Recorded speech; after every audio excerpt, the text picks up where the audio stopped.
Cette première de rêve pour De Zerbi, la victoire de son OM cet après-midi à Brest. 5-1, doublé de Greenwood notamment. On a vu pas mal de nouveaux 32-16. On vous attend supporter à Marseille. Écoutons Valentin Rongier qui faisait son retour aujourd'hui après des mois d'absence au micro de Xavier Grément. On a marqué beaucoup de buts, on gagne 5-1 à l'extérieur, donc c'est une très bonne chose. Mais je pense qu'on peut s'améliorer, surtout dans les principes de jeu que le coach veut nous transmettre depuis qu'il est arrivé. Donc voilà, c'est là-dessus qu'on va insister parce qu'on garde le ballon, mais on est aussi capable de marquer sur les transitions. Voilà, on l'a vu aujourd'hui, donc il y a encore beaucoup de choses à travailler, mais gagner 5-1 à l'extérieur pour le premier match de championnat, c'est un régal.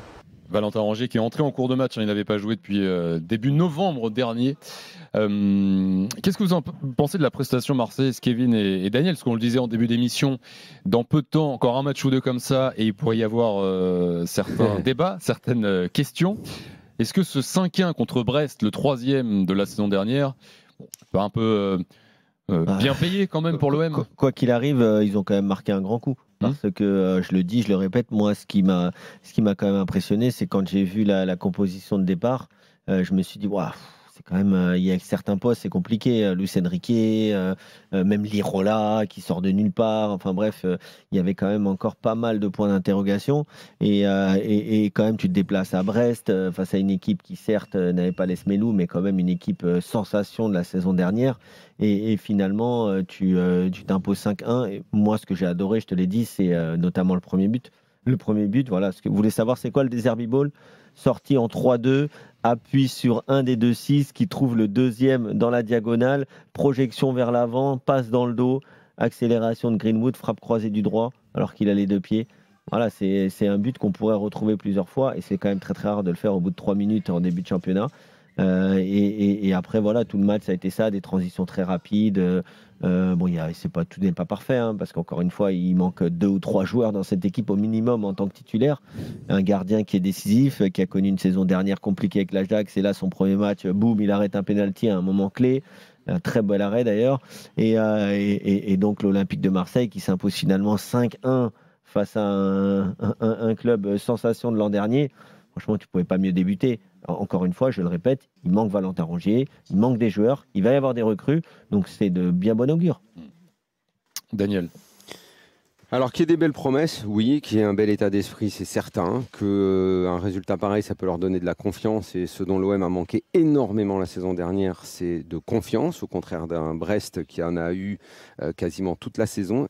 Beaucoup de confiance toute l'année, et dans leur début de match et surtout après le penalty, on a senti qu'ils étaient un petit peu atteints de ce côté-là. On ne répète jamais assez que dans le sport de haut niveau, ça compte énormément, l'état d'esprit, le mental que tu as pour affronter ce qui se présente à toi, les matchs, les championnats. Donc de ce côté-là, pour l'OM, c'est évidemment très très positif. Ce qu'on voulait voir néanmoins, c'était justement le nouvel entraîneur, est-ce qu'il allait mettre en place. Alors autant le premier but, Kevin a raison, c'est si tu devais expliquer sur un papier ce que c'est que le Derby Ball, effectivement, c'est le premier but.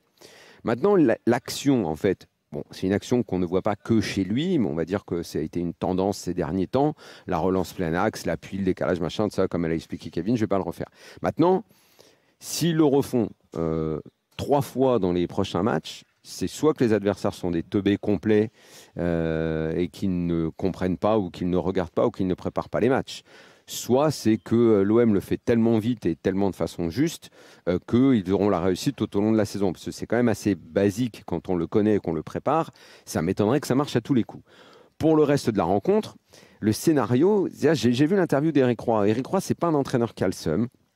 C'est pas un entraîneur un peu genre aigri et tout. Il est plutôt juste quand il fait ses analyses. Il dit qu'il en veut énormément à son équipe sur la façon dont elle a abordé la rencontre, sur le pressing à contre-temps, sur les espaces qu'ils ont laissés. Et il n'a pas vu forcément un OM immense. Ben moi, je vais te dire, moi non plus. Comme j'ai pas vu un PSG immense hier, comme j'ai pas vu un Monaco, c'est le début de la saison. Tout ça doit être confirmé, doit être revu. Je pense que le scénar leur est extrêmement favorable parce que quand Brest, après l'ouverture du score, ce très beau but, très beau mouvement, quand ils obtiennent le péno, à ce moment-là, tu te dis, ah, on est dans le Brest de l'année dernière, ça commence à se remettre en route, ça commence à être pas mal. Del Castillo, qui était un joueur qui dégageait énormément de confiance, qui a été très important l'année dernière, il se présente, il tire le péno, il le rate. C'est pas le même match s'il le marque.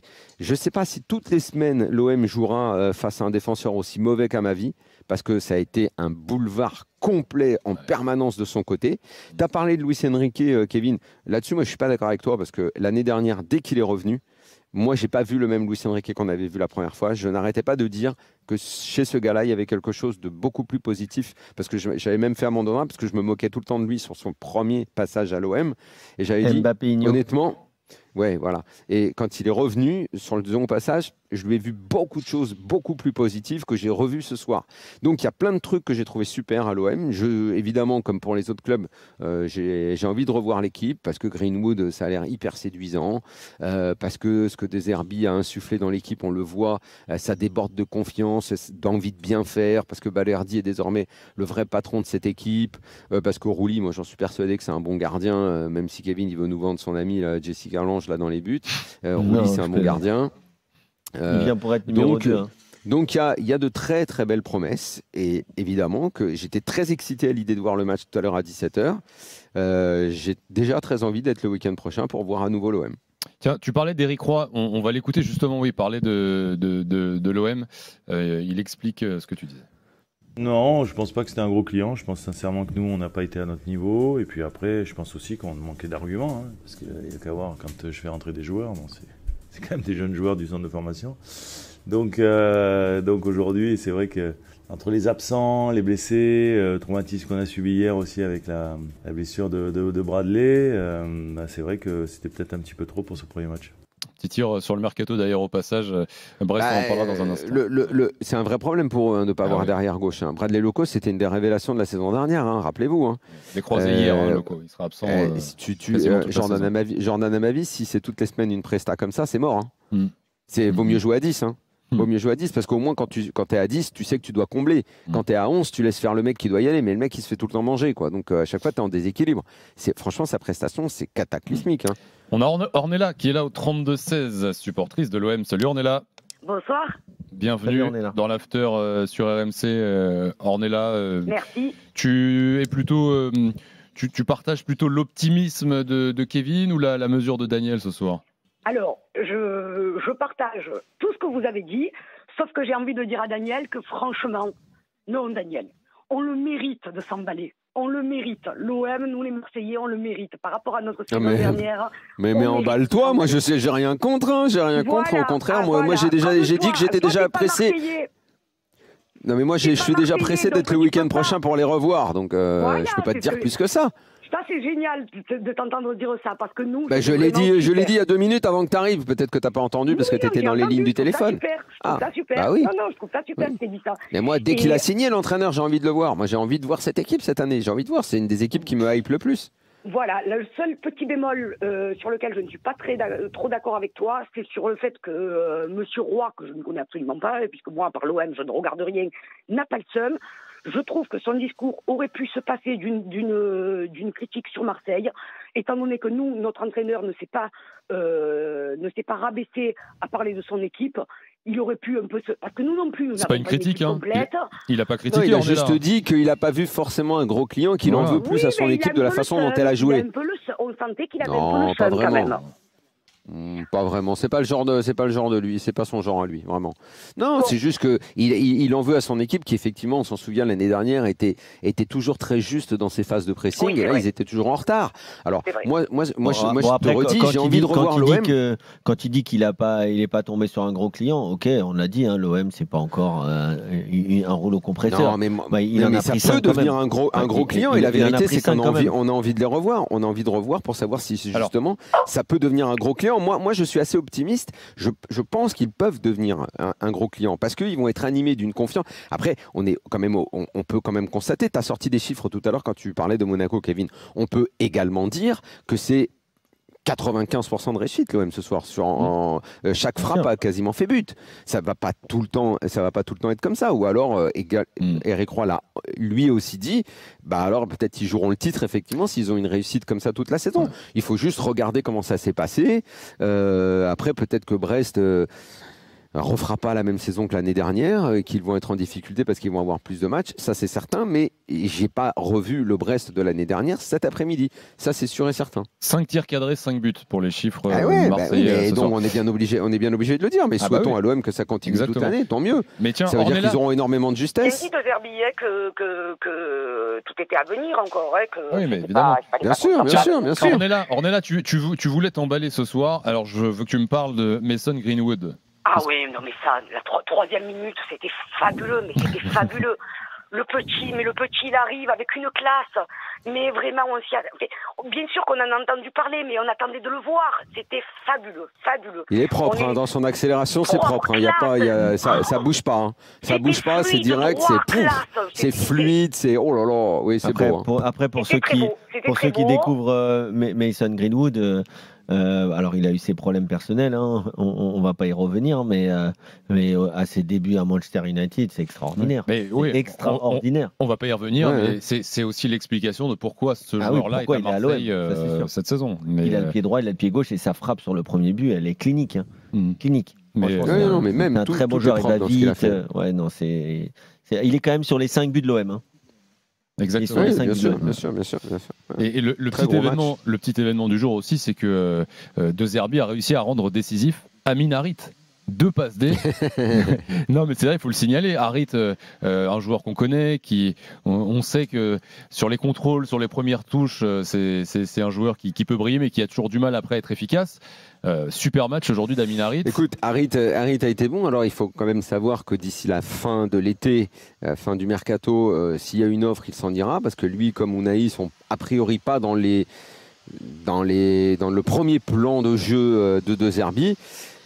Maintenant, De Zerbi peut changer d'avis. Si Harit, il va y avoir combien ? Il va y avoir encore 2 matchs d'ici fin août. Encore un ou deux, d'ici la fin du mercato. S'il lui sort à chaque fois des matchs exceptionnels, peut-être qu'il changera d'avis. Bon, maintenant, le problème, c'est qu'Harit, on le sait. Hein. Il lui arrive de faire des gros matchs et après de couler pendant 3 autres. Hein. On est quand même habitué, on le connaît depuis pas mal d'années maintenant. Hein. Reims et Toulouse, les 2 prochains matchs de l'Olympique de Marseille. Merci Ornella d'avoir été là. Bonne soirée, à bientôt sur RMC. Elle a un très joli prénom, Ornella, quand même, faut le dire. Merci beaucoup, messieurs. Bonne soirée. Au revoir. Merci d'avoir été là. On va avoir le temps. Pareil, on prend nos marques dans l'after les samedis soirs. On a 3 matchs maintenant, 3 beaux matchs tous les samedis à analyser. Je rappelle que le lundi et dès lundi prochain, c'est les lundis de la Ligue 1, 22h, minuit. On aura le temps de revenir plus en détail sur l'OM, sur Brest. Mais j'aimerais quand même, et on a entendu Eric Roy, Daniel et Kevin, qu'on dise un mot de cette équipe.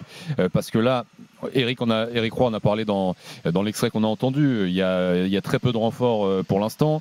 Il y a des blessés à Brest qui n'arrivaient pas la saison dernière. Là, la saison à peine démarrée, Lesmelou était blessé, Bradley Loco, on l'a dit, absent. Lesmelou, ça date de l'année dernière. La fin de saison dernière, c'est ça. Mais avec la Coupe d'Europe qui arrive et cette équipe qui semble même s'être affaiblie, il y a de quoi être inquiet quand même pour les Brestois. De toute façon, c'est pas la seule équipe qui, quand elle se qualifie en Ligue des Champions sur une Wonder Season. On a Lens l'année dernière. Hein. Bien sûr, à partir du moment où tu as Lens l'année dernière, il termine 2e l'année d'avant. On est ébloui, 2e, enfin bon, bref, qualifié en Ligue des Champions. On est ébloui à chaque fois qu'on les voit. On kiffe, Bollard, machin, ci, cela. Ouais, mais rappelez-vous l'année dernière, la spirale négative qui s'enclenche. Non, mais c'est même pas la spirale négative, c'est quand. Non, mais l'intersaison de Lens avait été. Enfin, on avait tous salué le mercato. Avait été beaucoup plus ambitieux. Oui, mais ils ont perdu leur 2 meilleurs joueurs. Et là, Brest a perdu Lilian Brassier, qui est leur meilleur défenseur. Et malheureusement pour eux, ils perdent Lesmelou sur blessure, mais sinon, il aurait pu être transféré à Rennes. Donc forcément, on n'était pas en train de parler de ça. On est en train de dire, c'est toi-même qui as dit, l'équipe qui se qualifie pour la Ligue des Champions qu'on n'attend pas. C'est toujours comme ça. Comment elle démarre ? Malheureusement, oui. Et là, en plus, Brest, tu as dit, a perdu des joueurs. Pas vraiment remplacé à ce niveau-là. Et ce qu'il faut craindre, et c'est pour ça qu'Eric Roy en a parlé directement en disant qu'il faut une réaction immédiate. Sauf que la réaction immédiate, la semaine prochaine, c'est Lens. C'est déjà un match pas facile. Et quand tu as été une équipe qui a été en surconfiance pendant un an, que tu redémarres, que ça se passe comme ça, que tu prends une grande gifle dès le départ, la spirale négative, moi je me rappelle l'année dernière, c'était très curieux avec Lens. Il faisait pas des mauvais matchs, mais il y gagnait pas. Et la spirale négative, elle s'est enclenchée assez vite. Alors après, il y a eu la Ligue des Champions, cette victoire contre Arsenal au mois de septembre, qui a enflammé un petit peu les cœurs et tout ça. Au final, Lens a eu beaucoup de mal dans sa saison post-exploit. Je pense que Brest signerait pour faire finalement ce qu'a fait Lens, c'est-à-dire se requalifier à nouveau même pour une petite Coupe d'Europe. Mais les spirales négatives, elles sont très dures à éviter. Il ne faut pas que Brest rentre dedans. Brest qui ira à Lens la semaine prochaine, justement. Et puis Brest, après, tu peux pas t'empêcher de penser qu'il va y avoir la Ligue des Champions dans quelques semaines. C'est ça. Et là, tu as intérêt d'avoir une équipe quand même.